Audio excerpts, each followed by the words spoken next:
Mr. President. You know, Mr. Senator, I was the one who took you out of the rut when you were imprisoned in Camp Crame.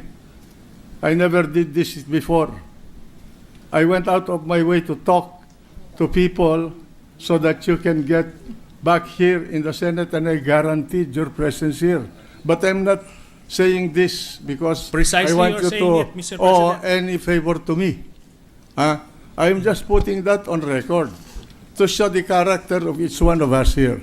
Okay, second, I'm sure that you resented my statement when we were in the cabinet, when you were presenting your supposed position as against the position of the Department of Foreign Affairs, when President Aquino invited me to attend a cabinet meeting on the Scarborough problem, and I told you, who authorized you to make a backroom negotiation with the Chinese for the Scarborough?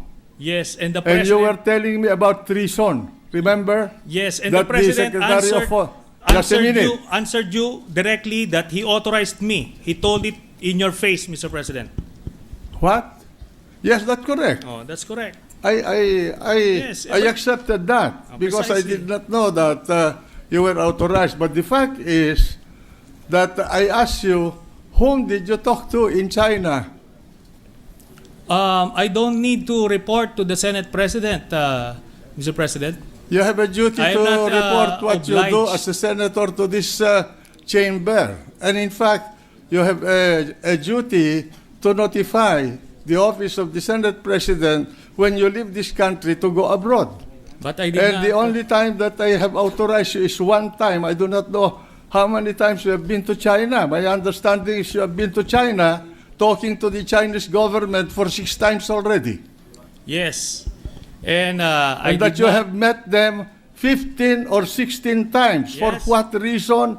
We do not know. Are you becoming a fifth columnist of the Chinese in this country?